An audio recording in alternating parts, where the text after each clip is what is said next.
thème « Atelier de plaidoyer pour l'opérationnalisation du Code de l'élevage », les membres du comité de pilotage et de révision ont consacré 2 jours à la réexamination des documents essentiels du Code de l'élevage. Cette démarche découle de l'achèvement de la première version du Code de l'élevage suite à la tenue en 2022 par l'Association nationale des professionnels d'éleveurs de ruminants, ANOPER, visant à sensibiliser les parties prenantes sur l'état d'avancement de l'élaboration de la loi régissant le Code de l'élevage au Bénin. L'ANOPER ne se retrouvait pas très bien dans tout ce qui avait été dit, ce qui a été écrit, et je pense que c'est pour cela que nous avons fait la relecture. C'est beaucoup de choses qui ont été quand même repris au niveau de ce Code de l'élevage, et ça nous donne une joie parce que l'ANOPER a été le pivot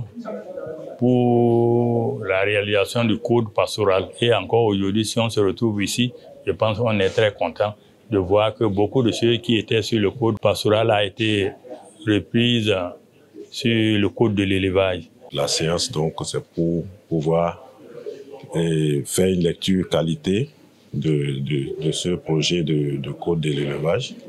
Et fondamentalement, pour prendre en compte les aspects de la sédentarisation, comme vous le savez si bien, il n'est plus question de parler de transhumance, et la transhumance transfrontalière et la transhumance nationale sont interdites. Donc, nous sommes en train d'enclencher un processus de sédentarisation des troupeaux de ruminants. Donc, il est de bon ton que le code qui est en cours d'élaboration, nous puissions prendre en compte ces différentes dispositions nouvelles.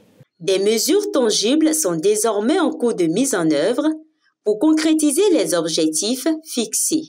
Les éleveurs repartent chez eux avec un sentiment de satisfaction résultant de cet atelier. Nous avons été vraiment ravis des objectifs qu'on s'est fixés au départ et des résultats auxquels nous sommes parvenus au terme de cet atelier de 2 jours. À la fin de cet atelier, nous avons proposé une feuille de route et tout notre souhait, c'est de mobiliser les énergies, les synergies et faire une synergie pour que nous puissions mettre en œuvre cette feuille de route au bout de laquelle nous aurons peut-être l'adoption et la promulgation de ce code de l'élevage au niveau du Bénin. Donc, c'est notre espoir final d'avoir un code de l'élevage qui serait promulgué au niveau de la République du Bénin. À la fin de la séance, un comité a été mis en place pour la prise en compte des recommandations et des ajouts faits du projet du code de l'élevage sera soumis au comité de codification. Suite à cela, sera organisé un atelier d'impréation des députés à l'Assemblée nationale.